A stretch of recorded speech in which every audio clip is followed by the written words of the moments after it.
로마서 35번째 시간 하모니의 사람이라는 제목으로 하나님 말씀 나누겠습니다. 가끔 TV나 신문에 보면 교회가 싸우는 이야기가 나옵니다. 상대 측이 예배를 드리는데 찬송을 부르면서 방해합니다. 기도를 크게 하면서 사탄아 물러가라 외칩니다. 참 목사로서 성도로서 볼썽사납고 가슴 아픈 일이죠. 하나님께 영광 돌리는 찬송이 하나님과 대화하는 기도가 방해의 수단이 되었습니다. 서로 권사님, 집사님들이 욕하고 심지어 폭력까지 행사하는 일들을 종종 보게 됩니다. 그렇게 성도들이 서로 파가 갈리워 싸우다가 끝내 세상 법정까지 가기도 합니다. 그리고는 결국 교회가 산산조각 나서 분리되죠. 다시는 있어야 되지 않아야 될 일이고 보고 싶지도 않고 또 있을 수도 없는 일이라고 생각합니다. 자, 그런데 그런 분들이 싸울 때 항상 내세우는 것이 뭡니까? 진리입니다. 물어보십시오. 왜 그렇게 싸워요? 왜 그렇게 싸워요? 진리를 위해서 싸운다 그래요. 이게 맞지 않니? 이게 정의 아니니? 양측 다 물어보십시오. 다 진리를 이야기합니다. 그런데 그건 결코 잘못된 것입니다. 진리를 위해서라면 더욱 그렇게 싸우면 안 됩니다. 진리를 위한 싸움은 항상 선한 싸움이어야 합니다. 로마서 12장 21절에 악에게 지지 말고 선으로 악을 이기라 라고 말합니다. 선한 싸움은 그렇게 욕설과 폭력이 오가는 물리적 싸움이 아닙니다. 진리의 싸움은 선한 싸움입니다. 쉽게 말하면 힘이 없을 때에는 순교의 싸움이고 힘이 있을 때에는 기다림의 싸움입니다. 그게 선한 싸움입니다. 누가 그렇게 싸우셨습니까? 예수님이 그렇게 싸웠잖아요. 예수님이 이 땅에 오셔서 막 몽둥이 들고 다 때려잡고 사탄아 물러가라 했습니까? 지금보다 더 훨씬 악했던 사람들, 지금보다 더 훨씬 무지했던 사람들을 향해서도 예수님은 절대로 그렇게 싸우지 않았어요. 누구보다도 진리를 위해서 이 땅에 오신 예수님은 선한 싸움을 했다라는 것입니다. 힘이 있을 때는 사랑의 능력으로 축복하시고 힘이 없을 때에는 십자가의 죽으심으로 싸우셨습니다. 그게 싸우는 방법이고 그 싸움이 결국 하나님이 원하시는 방법입니다. 그러므로 사랑하는 여러분, 사랑합시다. 사랑합시다. 사랑하셔야 합니다. 우리는 갈등할 수 있습니다. 서로 다르기 때문입니다. 배운 것도 다르고 출신도 다르고 성격도 다르고 생각도 다르고 바라보는 것도 조금씩 다르기 때문에 갈등할 수는 있습니다. 그러나 싸움은 안 됩니다. 더 나아가 분열은 더욱더 안 된다라는 것입니다. 항상 진리를 위한 싸움은 선한 싸움이 되어야 되지 결코 진흙탕 싸움이 되어서는 안 됩니다. 진흙탕 싸움은 어떤 진리를 위한 싸움도 될 수 없습니다. 진리를 포장한 욕심의 싸움이고 이기주의의 파벌 싸움이고 다 밥그릇 챙기기 싸움이에요. 교회가 서로 싸웁니다. 진리를 내세우죠. 교단이 서로 갈라지고 교파가 싸웁니다.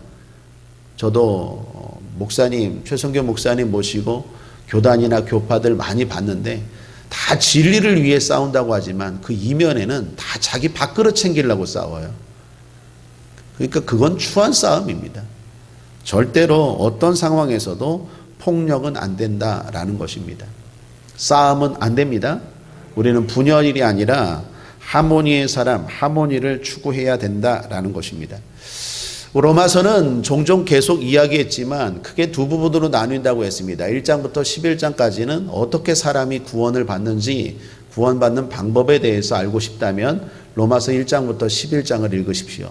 그리고 12장부터 16장까지는 구원받은 사람이 어떻게 살아가야 되는지 그러한 이야기입니다. 앞에가 이론이라면 뒤에는 실천이겠죠. 그러므로 12장부터는 그러므로 구원받은 사람은 이렇게 살아라 라는 이야기가 계속되고 있다라는 것입니다. 구원받은 사람은 반드시 이렇게 살아야 되고 또 구원받았다면 반드시 이런 모습이 나타납니다. 그러니까 교회를 다닌 게 아니라 진짜 구원받았다면 반드시 이런 모습이 나타나는데 한마디로 한 장씩 요약하면 12장은 예배의 사람이 되라라는 거예요. 구원받은 사람은 반드시 예배를 소중히 여깁니다. 구원받지 못한 사람은 예배 그까짓 거 뭐 다음에 드리지 뭐 내일 드리지 뭐 예배를 우습게 여겨요. 여러분 이스라엘 백성들이 출애굽할 때 목적이 뭡니까? 해방? 아니에요. 예배였어요. 아십니까? 이스라엘 백성들이 바로 왕에게 요구한 게 뭐예요? 우리를 구원하여 달라, 우리를 해방시켜 달라가 아니었어요. 우리로 하여금 사흘길로 가서 하나님께 예배하게 해달라라고 했어요. 예배가 출애굽의 목적이었어요. 모세가 바로에게 제안한 요구였어요. 하나님의 말씀 명령이었어요. 여러분 예배라는 게 대단히 중요합니다. 그래서 구원받은 사람들은 예배를 소중히 해요. 예배를 귀하게 여겨요. 예배가 능력의 자리, 예배가 축복의 자리, 무엇보다 예배가 하나님을 만나는 자리입니다. 그래서 거기에 솔로몬처럼 지혜가 임하기도 하고 엘리야처럼 능력이 임하기도 하고 뿐만 아니라 아브라함처럼 복의 근원이 되기도 하고 다윗처럼 승리가 임하기도 해요. 예배의 삶에 예배는 하나님을 만나는 자리이기 때문에 빛 대신 하나님이 오면 흑암의 역사가 물러가는 거예요. 거기서 치료도 일어나고 거기서 승리도 임하고 거기서 지혜도 임하고 거기서 우리가 말하는 복이 임하는 거예요. 이 비밀을 알기 때문에요. 구원받은 사람은 첫 번째가 예배예요. 예배 소중히 여겨요. 반대로 구원받지 못한 사람은 예배를 경홀히 여겨요. 예배를 우습게 여겨요. 예배를 쉽게 여겨요. 그래서 예배 시간에도 맨날 늦어요. 여러분 물론 늦을 수 있어요. 그러나 습관적으로 늦는 사람이 있어요. 그죠? 꼭 10분 20분 돼서 설교 시작하려면 부스럭부스럭거리고 들어와. 고치셔야 돼요. 그 대단히 하나님이 싫어하는 일이에요. 여러분 영화가 시작해도 요즘은 못 들어가요. 세상에 영화가 시작해도 문 닫아요. 못 들어가요. 대통령하고 면담하는데 늦었어요 하고 문 열고 들어옵니까? 산부 요인이 막 만나갖고 하는데 하나님을 만난다고 하면서 오해 없이 들으십시오. 한두 번 진짜 바빠서 뭐 가려고 하는데 그래서 늦는 경우도 있어요. 그런데 습관적으로 늦는 분들 계세요. 습관적으로. 항상 예배 시작하고 10분, 20분 또는 뭐 5분 미리 와서 예배 전 찬양을 하면서 마음 문을 연 적이 없어요. 그분은 한번 깊게 생각해 봐야 돼요. 자기의 구원에 대해서. 구원받은 사람은 반드시 예배의 사람이 돼요. 거룩한 산 제사를 드릴 줄 알아요. 구별된 예배를 드릴 줄 알아요. 영적 예배, 하나님이 기뻐하시는 예배를 드릴 줄 안다라는 것입니다. 그게 12장의 내용이에요. 13장의 내용은 뭘까요? 긍정의 사람이에요. 여러분 건세들에게 굴복하라 했잖아요. 뭐 이게 과거 히틀러나 또는 악한 독재자들이 그 말씀을 이용해서 악용한 거죠. 악용하기도 했지만 근본적으로 예수 믿는 사람들은 권세들에게 굴복하고 순종합니다. 왜 그럴까요? 모든 권세, 권위는 하나님으로부터 오기 때문에 그래요. 그래서 부모의 권위, 그리고 직장의 권위, 선생님의 권위, 예수 믿고 구원받은 사람들은 절대로 권위에 순종하지 들이받지 않아요. 구원받으면 구원받지 않을 때의 사람들의 특징이 뭡니까? 자꾸 들이받죠. 반항해요. 가인을 보십시오. 창세기에 보면 가인이 어떻게 합니까? 하나님께 들이받고 부모에게 들이받고 나중에 동생을 또 살인까지 하죠. 진짜 구원받고 하나님의 그 믿음의 계보가 이어지는 구원받은 성도, 구원받은 자녀는 기본적으로 순종해요. 자, 그럼 왜 순종할까요? 하나님을 믿기 때문에 그래요. 대통령을 믿는 게 아니라 이 나라가 하나님이 이 나라를 다스린다는 걸 믿기 때문에 순종하는 거예요. 멍청해서 순종하는 게 아니에요. 무지해서 순종하는 게 아니에요. 우리도 정의를 위해서 일어날 땐 일어나야 돼요. 진짜 말도 안 되는 불의, 어제가 5.18이었죠? 그런 일은 이 땅에서 일어나면 안 돼요. 군인들이 민간인들을 학살하고 당연히 예수 믿는 사람들 기도하고 일어나야 돼요. 그리고 어떻게 해요? 저항해야 돼요. 그러나 쓸데없이 광화문 광장에 나아가서 하나님의 이름을 들이대면서 십자가를 막 앞에 걸고 근본적으로 그건 잘못된 것 같아요. 그건 오히려 하나님을 가볍게 만드는 일이에요. 일어나야 할 때 일어나야 돼요.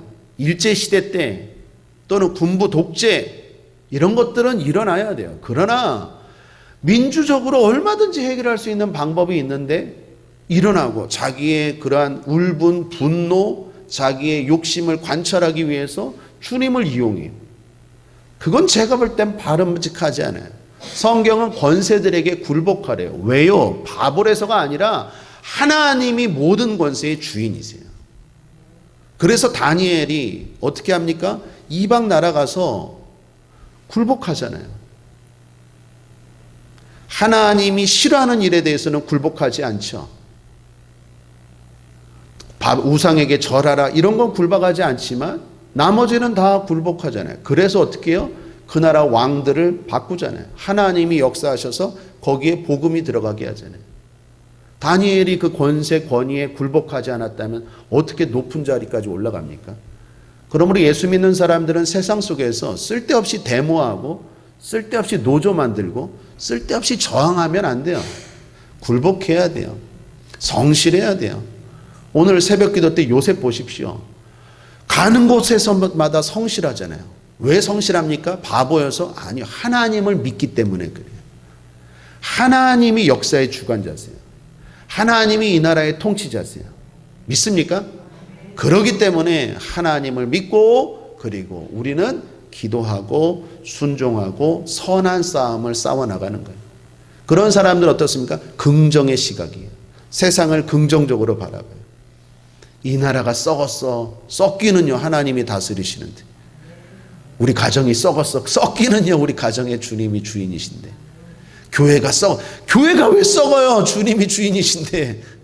사람들은 잘못할 수 있죠. 그러나 교회는 망하지 않아요. 왜요? 주님이 가만히 안 계세요. 주님이. 우리 교회는 그걸 좀 더 드러내기 위해서 십자가를 중앙에 놨어요. 설령 저는 썩을 수 있어요. 그러나 주님이 우리 교회 주인이시기 때문에 우리 교회는 망하지 않아요. 믿습니까? 그러므로 예수 믿고 구원받은 사람들은 긍정의 사람이 돼요. 긍정적으로 바라보고 괜히 신세한탄하고 자기 연민에 빠지고 이게 뭐야 이러지 않고 성실하게 요셉처럼 다니엘처럼 권위 앞에 굴복하고 그런 것들 때문에 쓸데없는 자존심 내치니까 자존심 부리는 사람은 자존감이 약해서 그래요. 자존감이 강한 사람은 절대로 자존심 안 부려요. 자존감이 약하니까 자꾸 자존심 부리는 거예요. 하나님이 나의 아버지시다. 그런 자존감이 있으면요. 학력, 배경, 외모 그런 거 갖고 자존심 부리지 않아요. 섭섭마귀가 역사하지 못해요. 자존감이 약하기 때문에 별거 아닌 것 때문에 상처받고 자꾸 인정받으려고 해요. 사랑하는 여러분, 하나님이 저와 여러분의 아버지인 줄 믿습니다. 신앙 고백 한번 하죠. 주님이, 하나님이 날 사랑하신다. 아멘이십니까? 그 힘으로 어떤 것도 이기며 나아가시길 바랍니다. 그거 하나면 충분합니다. 그러므로 긍정의 사람이 됩니다. 자, 그러면 14장은 어떤 사람일까요? 12장은 예배의 사람, 13장은 긍정의 사람, 14장은 하모니의 사람 되라는 거예요. 구원받은 성도는 분열케 하고 갈라지게 하고 다투는 게 아니라 어디서든지 하나를 만들고 하모니의 사람이 된다라는 것입니다. 지난 시간에 로마 교회 안에 갈등을 살펴봤습니다. 왜 교회가 갈등했죠? 드러난 문제가 뭡니까? 날짜와 음식에 대한 문제였습니다. 유대인들 중심으로 한쪽은 날짜와 음식에 대해서 철저했어요. 하나님의 날, 절기 등을 꼭 지켜야 한다라는 주장이었습니다. 또한 음식 중에 고기는 황제 숭배에게 드렸던, 오늘날로 말하면 제사 음식이기 때문에 먹으면 안 된다. 성도는 그런 거 먹으면 안 된다. 부정해진다. 그러므로 먹지 말아야 한다라는 게 그들의 주장이었어요. 또 다른 한쪽은 어떤 생각입니까? 괜찮다. 우리는 예수 안에서 자유하다. 형식보다 본질이 중요하다. 믿음을 가지고 지키고 먹으면 무방하다. 그러므로 괜찮다라는 거예요. 교회 안에 이 두 주장이 대립했습니다. 그리고 싸움 나기 직전이었어요. 자, 성경이 바울이 뭐라고 말합니까? 사랑하라라고 말해요. 어느 한쪽 편을 들을 수도 있을 법한데 바울은 그렇게 말하지 않습니다. 성경은 그렇게 말하지 않습니다. 사랑을 추구해라 라고 말합니다. 그러면서 두 가지를 이야기했죠. 하나는 하나님이 그 사람도 받으셨다. 또 하나는 하나님만이 그 사람을 세우신다. 잊지 마십시오. 교회 안에서 나랑 다른 생각, 나랑 다른 이념, 이런 것들이 생길 수 있어요. 정말로 성경에서 딱 말하지 않는, 성경에서 명확하게 말하지 않는 그런 부분에 대해서 갈등이 생길 수 있어요. 그때 성경은 뭐라고 말합니까? 하나님이 저 사람도 받으셨다라는 걸 잊지 말래요. 하나님이 그 사람도 받으셨어요. 또 하나, 아무리 그 사람이 잘못했을지라도 그 사람을 바꿀 수 있는 분은 하나님이세요. 내가 지적한다고 절대로 바뀌지 않아요. 우리가 해야 될 일은 뭡니까? 결국 사랑으로 하나됨을 추구하는 거예요. 설령 내가 옳습니다. 내가 바릅니다. 여러분, 음식 먹어도 됩니까? 안 됩니까? 우상의 제물 먹어도 됩니까? 안 됩니까? 먹어도 됩니다. 단 믿음이 생기면 먹어도 됩니다. 그러나 그런 것들 때문에 먹지 못하는 사람을 책망하고 또는 그 사람을 실족하게 하지 말아야 된다는 거예요. 가르칠 수는 있습니다. 그러나 사랑으로. 결국 교회가 추구해야 될 것은 무엇입니까? 사랑이다라는 것입니다. 과거 울산에서 제가 교회 다닐 때 교회 성도님 중에 한 분이 술 먹고 길거리에서 주정하는 모습을 한 장로님이 보셨습니다. 이 문제 때문에 교회 안에 큰 분쟁이 일어났어요. 제가 울산 대암교회를 다녔는데, 장로교회였는데 교회 안에서 이게 그냥 큰 이슈가 되어서 회의까지 벌어졌는데 어른들이 엄청 싸우더라고요.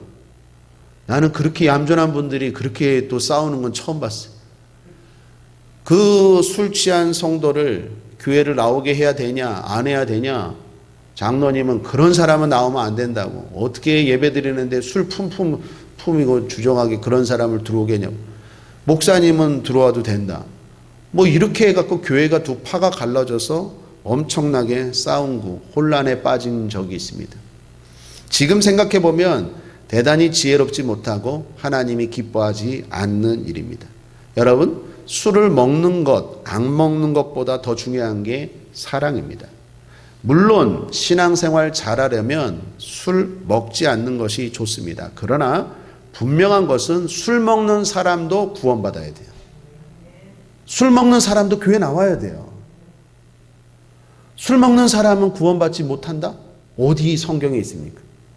물론 신앙생활하고 성령이 임하고 말씀이 들어가고 성화되어 가면 술도 끊어질 거예요. 그러나 그때까지 어떻게 해요? 사랑으로 받아줘야죠. 술 먹는 사람 못 옵니다. 그러면 그 사람은 어떻게 구원받아요? 이 땅에 구원받을 사람이 누가 있겠어요?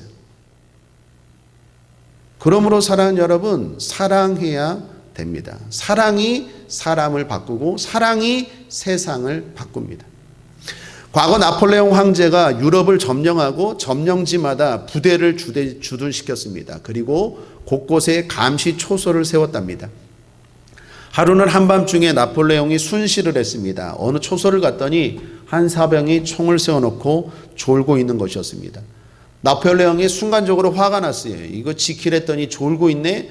그런데 화내지 않고 그 사병이 놓아둔 총을 들고 나폴레옹 황제가 대신 보초를 섰어요. 꿀잠 자고 나서 이렇게 부시럭거려서 한번 깨봤더니 누가 보초를 쓰고 있는데 딱 봤더니 황제네. 이제 나는 황천길이다. 이제 죽었다. 이렇게 생각하고 있는데 황제 나폴레옹이 이렇게 말했다고 합니다. 얼마나 피곤한가. 내가 대신 보초를 서줄 테니까 마저 쉬게나. 어땠을까요? 그 사병이 성은이 망극하나이다. 그 사병 죽을 때까지 나폴레옹을 위해서 충성했대요. 사랑이 사람을 바꿔요. 물론 보초 쓰다가 잠자면 안 되죠. 군인이 잠자면 어떻게 해요? 그게 맞습니까? 틀립니까? 틀린 거죠. 잠자지 마는 게 맞는 거죠. 술 먹고 교회 오는 게 맞습니까? 틀립니까? 틀린 거죠. 술 먹고 교회 오면 안 되죠. 성도가 밖에서 주정 부리면 안 되죠. 그러나 사랑이 사람을 바꾼다라는 거예요. 그 사람도 구원받아야 되고 그 사랑을 베풀 때 거기에서 놀라운 변화가 일어난다라는 것입니다. 나폴레옹과 관련된 이야기가 성경에도 있죠. 베드로. 베드로가 예수님 부인했습니다. 3번이나 부인했죠. 그리고 예수님이 어떻게 합니까? 찾아가시죠. 그리고 내 양을 먹이라, 내 양을 치라, 내 양을 먹이라 3번이나 말하면서 베드로의 3번 실수를 만회시켜주죠. 그 상처, 그 아픔, 그 흔적을 씻어주시죠. 그게 요한복음 21장에 예수님이 사람을 변화시키는 사랑의 모습 아닙니까? 우리 교회 안에도 이런 모습이 있어야 될 줄 믿습니다. 옳은 것은 있어요. 그러나 옳은 것 주장하다가 교회 다 우리도 다 갈라져요. 누구도 구원받지 못해요. 사랑이 사람을 변화시키고 사랑이 세상을 변화시키고 사랑이 하나님이 원하시는 방법이고 축복인 줄 믿습니다. 결국 이런 사랑, 이런 긍휼은 자기를 위한 것입니다. 야고보서 2장 13절 우리 함께 한번 읽어보겠습니다. 시작. 긍휼을 행하지 아니하는 자에게는 긍휼 없는 심판이 있으리라. 긍휼은 심판을 이기고 자랑하느니라. 긍휼, 사랑이 심판을 이겨요. 여러분이 심판받을 거 이기고 그리고 자랑할 수 있는 인생이 된다라는 것입니다. 다시 한번 강조합니다. 우리 국제하모니교회 모든 성도님들 사랑하고 하모니하는 저 여러분 되기를 주님의 이름으로 축복합니다. 우리는 가족입니다. 당신은 최고입니다.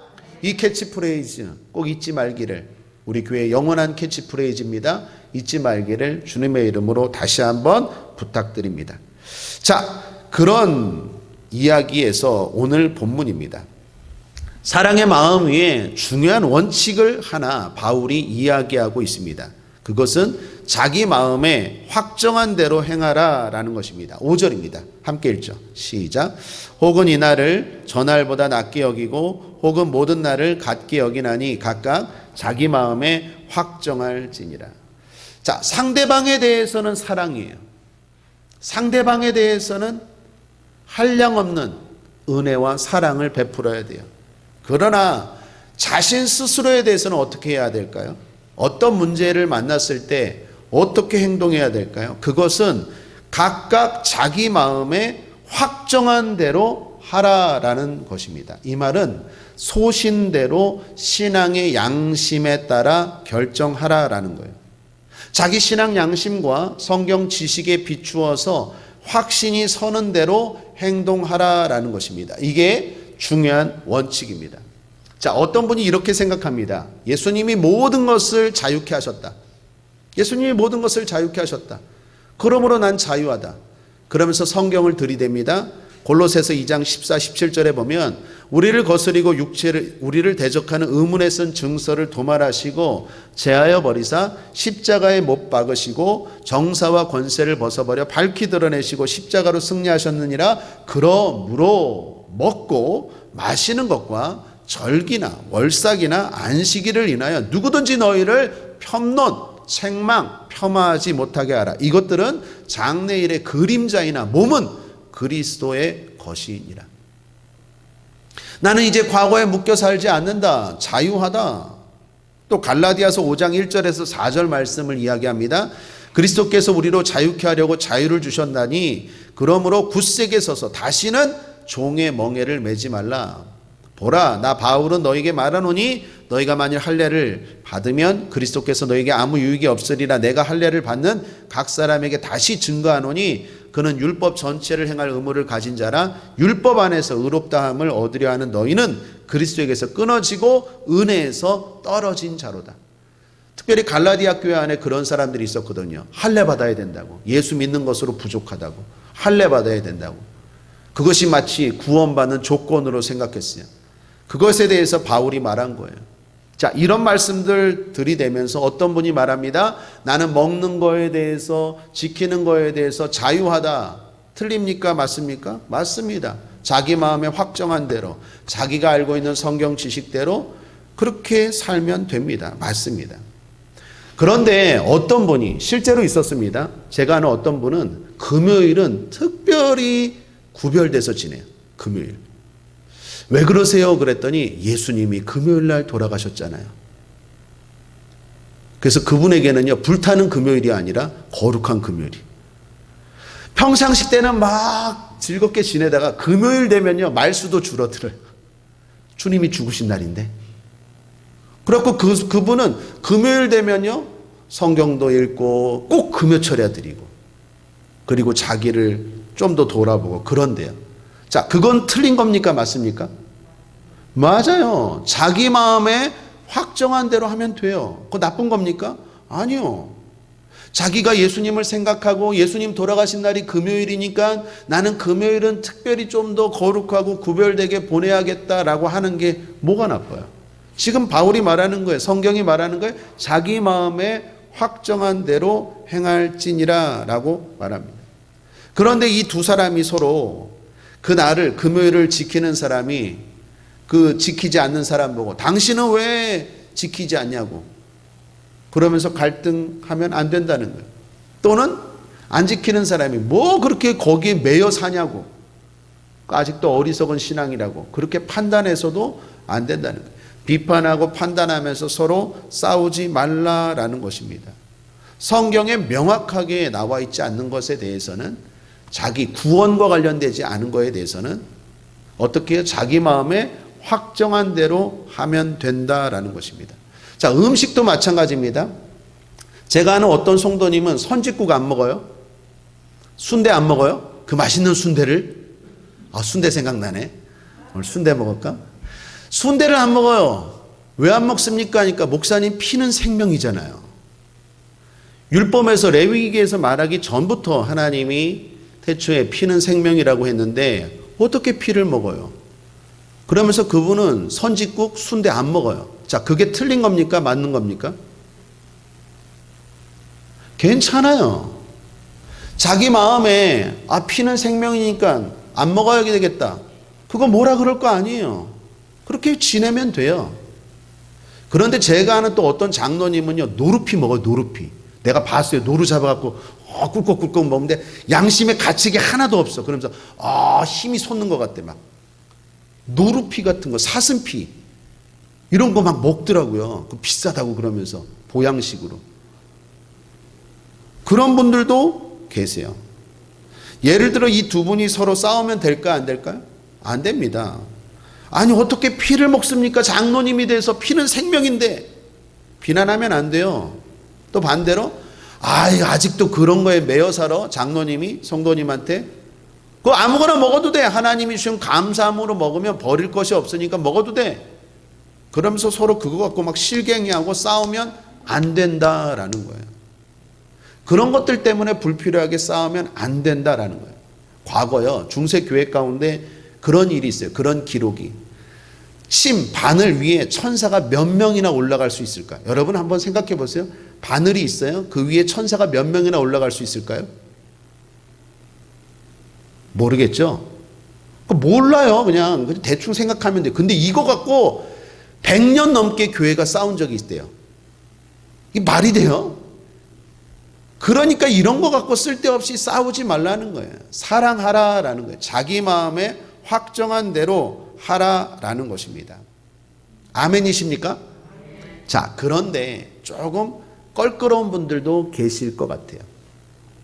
자기 마음에 확정한 대로 하되 두 가지 원칙이 있어요. 두 가지 원칙. 첫 번째는 주를 위한 것인가? 그걸 생각해야 돼요. 자, 6절에서 8절 함께 읽겠습니다. 시작. 나를 중히 여기는 자도 주를 위하여 중히 여기고 먹는 자도 주를 위하여 먹으니 이는 하나님께 감사하며 먹지 않는 자도 주를 위하여 먹지 아니하며 하나님께 감사하느니라. 우리 중에 누구든지 자기를 위하여 사는 자가 없고 자기를 위하여 죽는 자도 없도다. 우리가 살아도 주를 위하여 살고 죽어도 주를 위하여 죽나니 그러므로 사나 죽으나 우리가 주의 것이로라. 주를 위하여가 5번이나 반복해서 나와요. 기준은 주를 위하여예요. 성경에 명확한 가르침이 없어요. 자기 마음에 아는 대로, 확정한 대로 내가 알고 있는 성경 지식 안에서 행동하면 돼요. 구원과 관련되지 않은 문제들, 그런 문제들에서 소신 있게 행동하면 돼요. 그러나 스스로 점검해 봐야 돼요. 이게 주를 위한 건가? 이게 주를 위한 건가? 살펴봐야 돼요. 어떤 분이 금식을 합니다. 나는 주님을 위해 먹지 않고 기도하겠습니다. 좋은 겁니까? 나쁜 겁니까? 좋습니다. 주를 위하여 많이 금식해야 돼요. 근데 또 어떤 분이 이래요. 나는 잘 먹고 순대 먹고 힘을 내서 더 열심히 부르짖을 거야. 틀린 겁니까? 맞습니까? 맞는 거예요. 주를 위하여면 돼요. 주를 위하여 금식하는 거고 주를 위하여 많이 먹는 거예요. 그러니까 내가 내 마음에 확정한 대로 하면 돼요. 금식 좋습니다. 금식하는 사람 금식하십시오. 금식하지 않는 사람 정죄하지 마세요. 금식하지 않는 사람, 금식하는 사람 너무 또 비난하지 마세요. 자기 마음에 자기 환경에 맞게 소신 있게 확정한 대로 하십시오. 그런데 원칙은 있어요. 이게 주를 위한 건가? 내가 주를 위해서 금식하고 주를 위해서 많이 먹고 힘을 내서 전도하고 기도하는 건가? 주를 위하여가 기준이다라는 것입니다. 왜 그렇습니까? 주님이 우리 주인이기 때문입니다. 이런 이야기가 있죠. 영국의 빅토리아 여왕이 실제로 가끔 가난한 사람들 집을요 예고 없이 방문하는 습관이 있었대요. 하루는 소문난 기독교 가정, 그 마을에 소문난 기독교 가정에 예고 없이 방문했답니다. 대화 중에 이런 질문을 했대요. 당신의 집을 방문했던 사람들 중에 가장 귀한 손님이 누구였습니까? 라고 말하자 그분이 말하기를 여왕님이십니다 라고 대답했대요. 여왕이 조금 실망했답니다. 믿음이 좋은 분이니까 여왕입니다 라고 말하지 않고 하나님입니다 말할 줄 알았는데 여왕입니다 말하니까 조금 실망했어요. 그래서 이분이 다시 물었답니다. 아니, 당신은 믿음이 좋다고 들었는데 하나님이 가장 귀한 손님 아닙니까? 그랬더니 그분이 뭐라 그랬대요? 하나님은 손님이 아니라 주인이죠. 멋진 말 아닙니까? 우리 집에 손님이 아니라 주인이죠. 늘 계시는 주인. 주님이 어떻게 손님이십니까? 그렇게 대답했대요. 사랑하는 여러분, 맞습니다. 주님이 우리의 주인입니다. 그러므로 예수를 믿는다는 것은 주인이 바뀌어요. 무엇을 하든 주를 위하여 하고 있나라는 것을 생각해야 된다라는 것입니다. 자신의 생각에 옳은 대로 행동할 수 있어요? 자기 마음에 확정한 대로 할 수 있어요? 그런데 이게 정말 주를 위한 것인가를 생각해 봐야 돼요. 어떤 게임을 좋아하는 친구가 있습니다. 요즘 게임 친구들, 젊은 친구들 다 좋아하죠. 많이들 합니다. 성경적으로 죄입니까? 죄는 아니에요. 성경 어디에 그 죄라고 나옵니까? 레위기 19장 21절에 게임은 죄니라. 그러므로 안 되느니라 나옵니까? 스타크래프트 요즘 스타크래프트 하나? 옛날에 한 20년 전 스타크래프트는 죄니라. 갤러그 뽀글뽀글 이런 거 뽀글뽀글 하면은 3년의 사역에 처한다. 죄 이런 거 아니에요. 할 수 있어요. 성경에 게임하지 말라 직접적인 말씀 언급 없죠. 그런데 한 번쯤은 생각해 봐야 돼요. 내가 게임하는 게 과연 주를 위한 건가? 그건 아니잖아요. 최소한의 그런 양심은 있어야 된다라는 것입니다. 그런 마음으로 자기 자신을 돌아봐야 될 줄 믿습니다. 왜요? 우리는 주의 것이기 때문에. 그래서 주를 위하여의 삶이 우리의 삶에서 많아져야 된다라는 것입니다. 두 번째는요, 그것을 진정 하나님의 심판대 앞에서도 주장할 수 있는가라는 것을 살펴봐야 돼요. 내가 주를 위한 것이 정말로 하나님 앞에서도 내가 주님을 위한 것이었습니다 라고 말할 수 있는가 살펴봐야 돼요. 주님이 마지막 때 우리 모두를 심판하실 거예요. 누구는 잘했다 칭찬하시고 누구는 악하고 잘못했다라고 책망할 거예요. 우리는 다 심판대 앞에서 자기가 한 일에 대해서 직고하게 된대요. 누구든지 다 여기 있는 저와 여러분 다 하나님의 심판대 앞에서 다 우리가 행한 일들을 직고할 거예요. 그때 자신 있게 나 주를 위하여 했습니다. 주님도 그래 맞다라고 인정할 수 있는지 살펴봐야 돼요. 내가 진정 주를 위하여 했다는 게 주님이 그걸 인정하는지 살펴봐야 돼요. 이건 제 예화가 아니고 옥하는 목사님 설교 가운데 들은 얘기입니다. 어떤 교회에 젊은 목사님이 부임을 하셨는데 한 1000명 정도 모이는 교회에 유능한 목사님이 부임을 하셨대요. 한 2년 정도 목회를 했나? 어느 날 그 교회에 장로님 한 분이 찾아오셨대요. 노트 한 권과 성경을 가지고 찾아오셨대요. 그러면서 젊은 목사님께 찾아왔길래 이 젊은 목사님이 성경에서 뭐가 궁금해서 물어보려고 오셨나라고 했는데 그 장로님이 앉으셔서 하시는 말씀이 목사님 오해하지 마십시오. 이건 교회를 위한 거고 주를 위한 거고 목사님을 위한 겁니다. 그러면서 노트를 펼치는데 젊은 목사님이 2년 동안 설교하면서 실수한 말, 실수한 행동, 그거를 다 적었더래요. 그러면서 들이대더래요. 그러면서 하는 말, 오해하지 마십시오. 이거는 교회를 위한 거고 주를 위한 거고 목사님을 위한 겁니다 라고 하더래요. 여러분, 그게 정말 주를 위한 거예요? 하나님 앞에 서서도 나는 주를 위해서 한 겁니다 라고 말할 수 있을까요?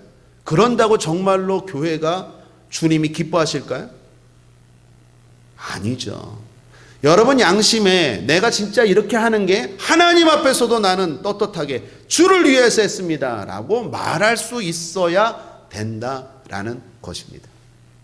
사랑하는 여러분, 마음에 확정한 대로 행하되 주를 위하여가 기준이고 그것을 심판대 앞에서도 당당하게 얘기할 수 있는지 늘 점검하고 살아가는 저와 여러분 되기를 주님의 이름으로 축복합니다. 자, 말씀을 정리합니다. 우리는 하모니의 사람이 되어야 됩니다. 갈등은 있을 수 있으되 싸움은 안 됩니다.